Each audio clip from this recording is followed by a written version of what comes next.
Hey everyone, welcome to the Investing Club. We know that cryptocurrency and NFTs have been some major buzzwords these days in the 21st century, 2020s.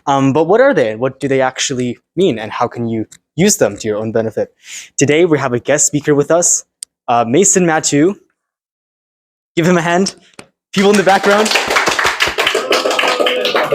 He'll be talking about blockchain marketing and NFTs and stuff in general. Take it away, Mason. Awesome. I have one of those already. Okay. Cool. Once again, my name is Mason. I am a grade 11 student here at Port Moody Secondary School. And I'm just going to start this conversation here today by prefacing by the fact that saying I've never sold a single NFT in my life. Okay? Just keep that in your mind. I've not sold a single NFT. Does that make me a non-expert at NFTs? No, it doesn't. I'm absolutely an expert at NFTs. I promise you. Like, this is like years of unhealthy obsession put into NFT, crypto, and marketing. Like, you can ask Oliver, who just introduced me, like literally every single day, grade 10, crypto. That's all we did. Okay, so I know we got our virtual people over there, but everyone else that is in the room, can you please grab a whiteboard plate and a marker? This will be complimentary to our presentation today. Okay, cool. That is not a math problem, I promise. So maybe just write what you know about NFTs so far. So I just want like one bullet point of what you think NFTs are all about. And if you're at home watching on the YouTube, you can just brainstorm. That's more. I actually don't know about it. Non-fungible token. Yes, we'll get to that.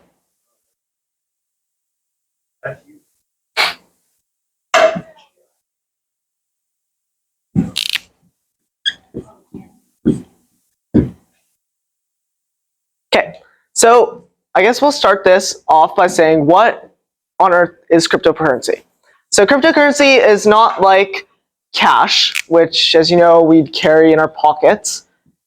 It still has monetary value associated with it, but instead of us carrying it around in our wallets, it's carried up there. Think about that for a second. So cryptocurrency is basically a digital form of currency that can be sold or bought online entirely. And crypto has gained a little bit of attention over the past few years. It's not just something like, I know you can buy something at Walmart, for example, now using crypto in the States. Not up here yet because we're Canada. So that is what cryptocurrency is. You don't need to have like that much of an in-depth understanding to what cryptocurrency is because that's a whole other topic. Today is about NFTs, but that is basically what we buy NFTs with. So they're a virtual form of money. Now, the blockchain. This is where things get a little bit confusing.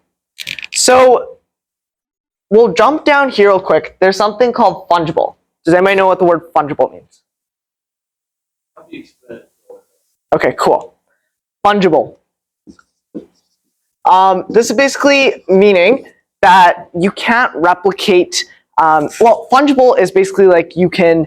It essentially goes away. So like I have it in my hands and I can purchase something, and then all of a sudden it's sort of like gone out of my hands, right? It's gone to someone else. Non-fungible means that it can't necessarily be replicated. You know. It's something that is can be dealt with on a greater sense. Yeah. Okay, so let's just say I have a marker, right? This expo marker. So is this a fungible item? Since there is multiple types of or identical. That is a fungible item. That's a fungible item. Then what would be a non-fungible item? Yeah, that's a good one. Serial number, or well. Sometimes. Or let's say, I don't know, I can only think of NFTs, but like, I draw a smiley face right now.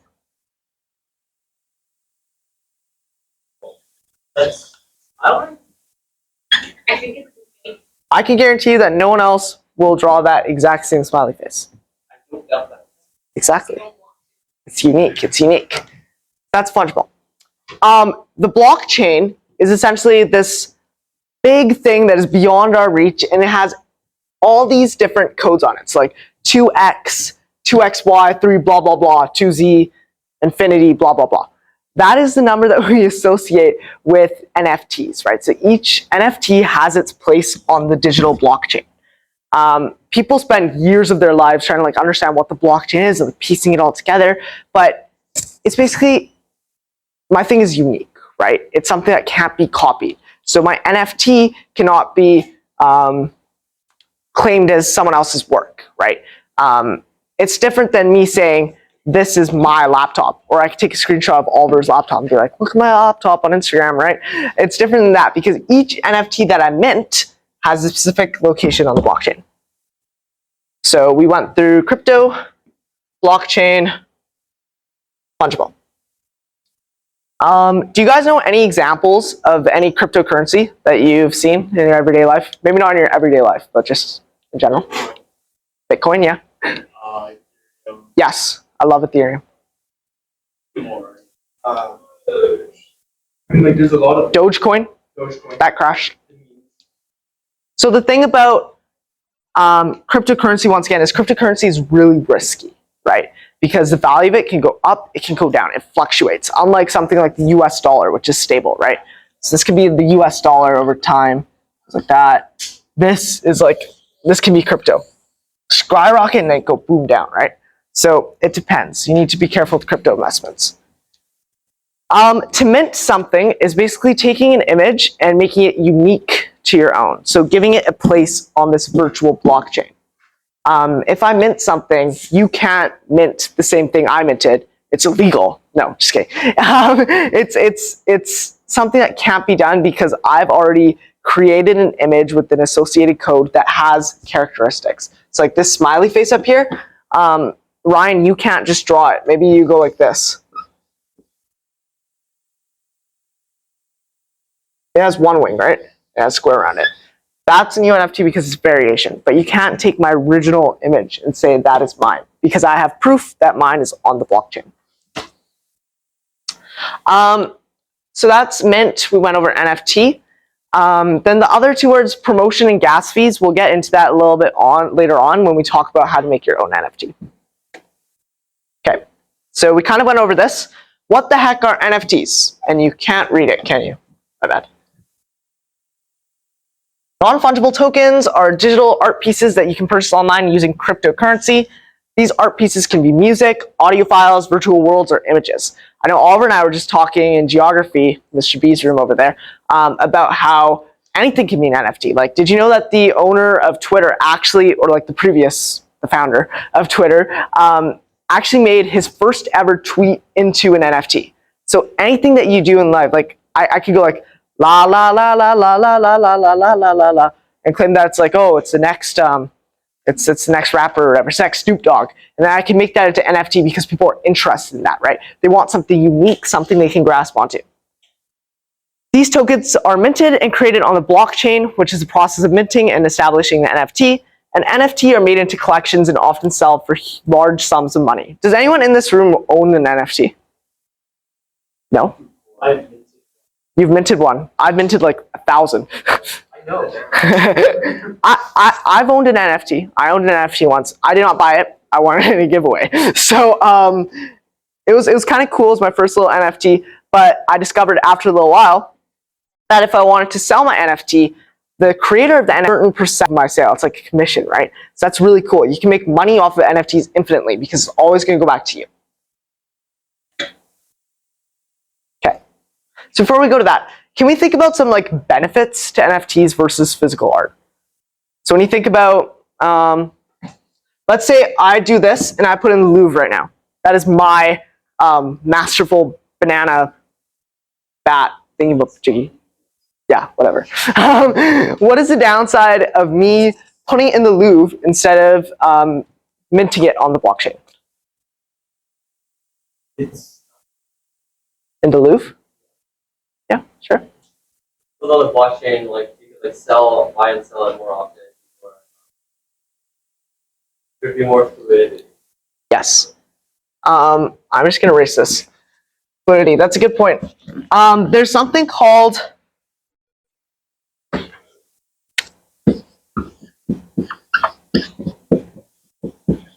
variancy. So when I put something on the blockchain, for example, like maybe I want to make this, right, into a collection. I can put this into a computer coded software, and it can actually make thousands of different variations of this one image. That's the coolest part. So like, let's say this one has filled in mouth. This one has like X's for eyes. It's variation. So that's one benefit.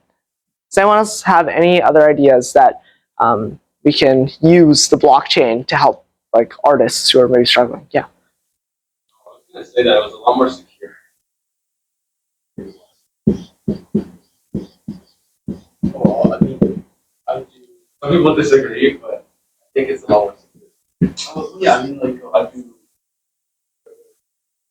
Benjamin writing stuff as art as references, right? So that, like, does it help maintain the original artist as the creator?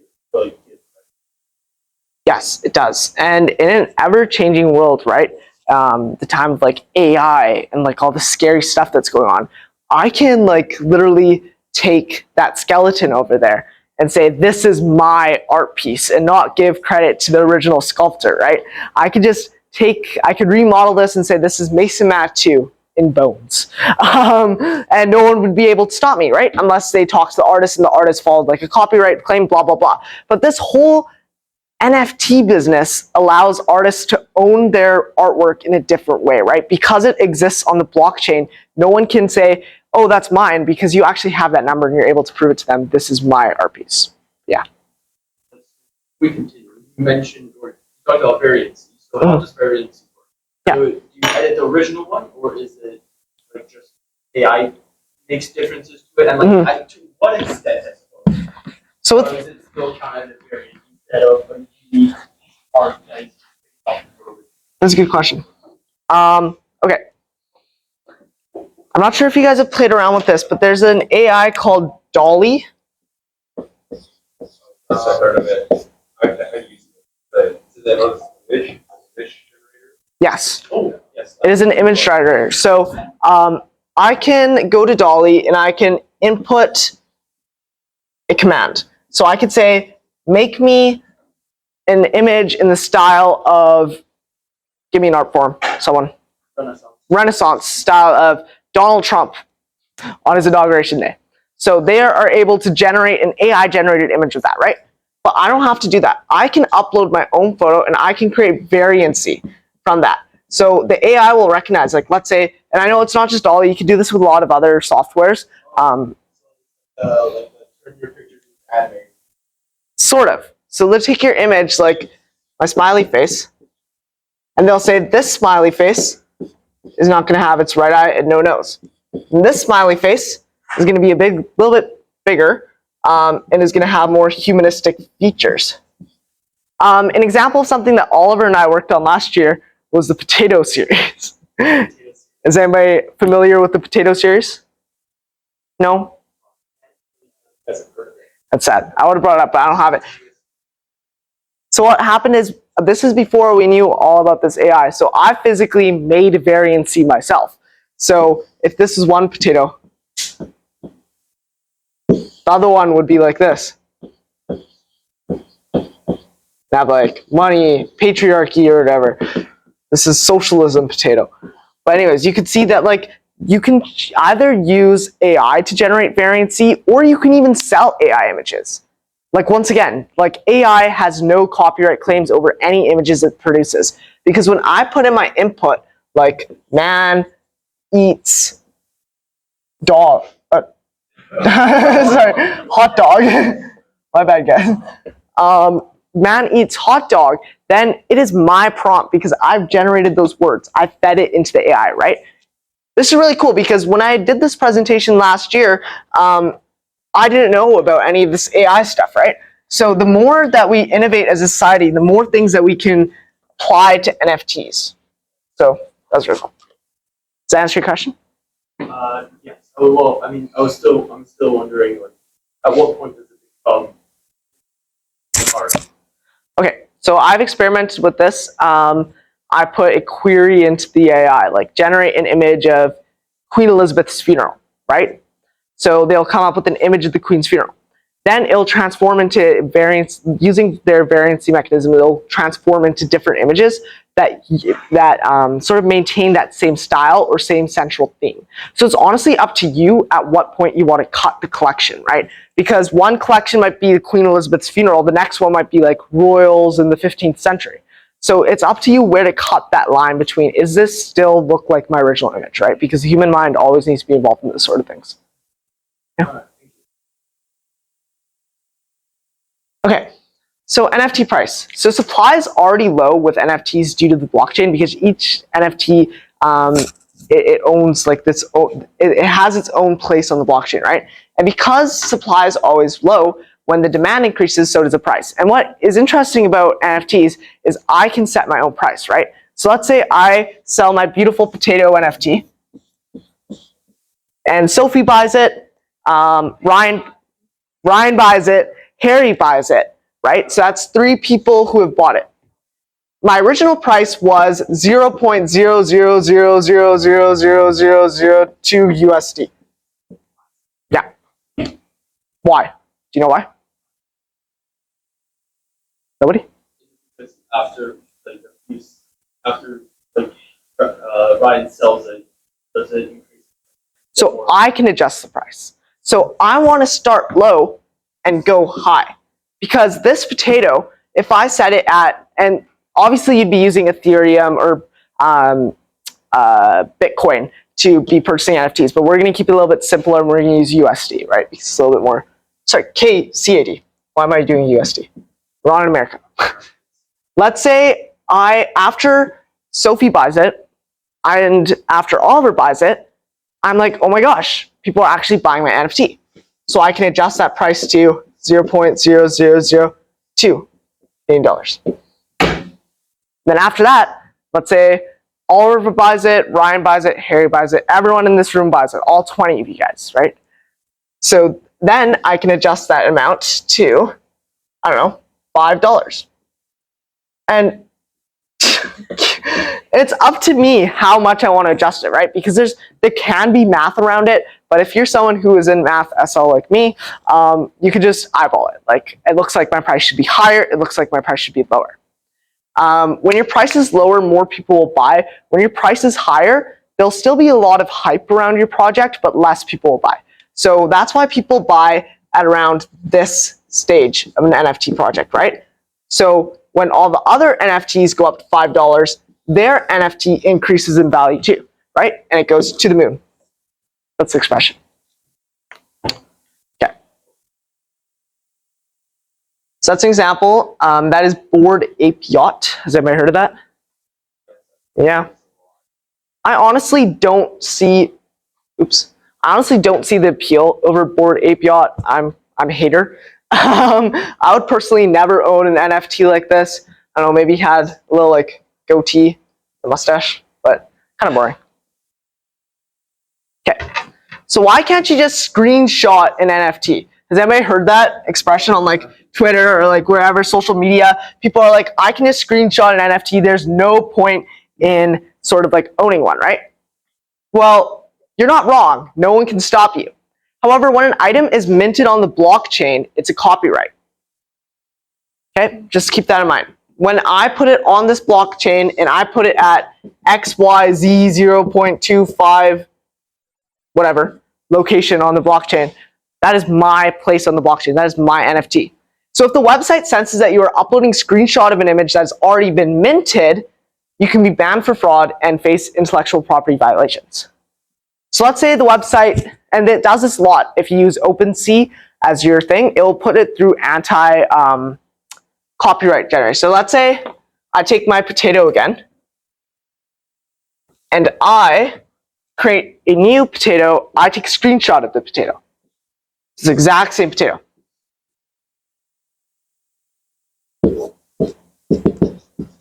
Okay, let's pretend like that's the same thing, right? Not the OpenAI, my bad. OpenSea will be able to recognize that these two are the same. And this one was minted in 2019, and this one was minted in 2045. So the blockchain, because it's infinite, they'll be able to say, hey, this has already been minted, you are fired. Yeah. What if you just change one pixel. So I think the technology can still detect like some similarities, right? Like if I do the same thing, but instead I go like this, and you say, oh, it's just variation, right? There's no worries with that. But they can say, well, this was minted by Sophie, and this one was minted by Oliver. So you can look at that variation. So before you send it to anyone else as a file, be sure to mint it just in case. So this is something that I expect to see more happen. Like, do you know when you send your homework to someone, or you send like an artwork that you want them to like check over or something? Have you ever done that before? Like you send someone an image, like, oh, can you check over this? What do you think of my artwork? You have that sense of like fear that something going to happen, or they're going to take it and they're going to work it into your own. Why don't you just mint it before you send it? That way it has a permanent place on the blockchain. Pretty cool, right? All right. So what's the catch with NFTs? Like, they sound so mystical, right? Like, if everyone can mint an NFT, I think like the whole universe would be made of NFTs. But in most case circumstances, there's a gas fee attached to the sale of an NFT. Do you guys know what a gas fee is? Yeah. Like a transaction fee. Right. Yeah. So think of it like your tax. So when you buy something from the store, let's say you're buying a new Gucci handbag. Unless you're getting a tax write-off because it's for like a minor, per se, you're going to have to pay that extra tax, right? In order to mint an NFT, you need to pay gas fee because there's effort that's put into minting that specific NFT, right? So you need to be able to pay money to mint it. However, there's different networks, especially on OpenSea. I think Polygon, right? Polygon is one that we used. Polygon? You don't remember?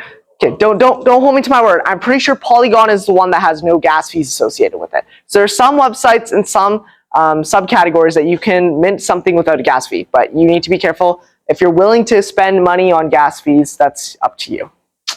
Cryptocurrency fluctuates. So if you're selling in a lesser known risky cryptocurrency, the price of your NFT may fail in Canadian dollars. So let's say I go to, let's see, I sell my potato drawing in 2045, but this time it is my own. And I sell it using Oliver Zukang coin. Would anybody trust that cryptocurrency? No, I want another. Sorry, Oliver.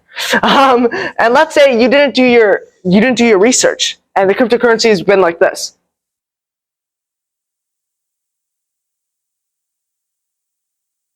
Right? So let's say you didn't do your research, and the cryptocurrency value has actually dropped. So let's say I sold my NFT at $300 Canadian. At this point right here, it might be down to like $1.90. So your value of your NFT is dependent on cryptocurrency. Because cryptocurrency is fluctuating all the time, it's kind of risky. And finally, NFT-related scams to this promotion. Has anybody received like a Discord DM before? Yeah? And they're like, join crypto dot something something, get free crypto, blah, blah, blah. It's all rubbish. That's risk. All right, Mason, thanks so much for coming to our investing club meeting today to do a presentation on NFTs. Hope you guys all learned something from that. And yeah, see you next time. Hopefully, you'll have Mason back some other day with another presentation. Possibly. Yeah. Thanks, guys.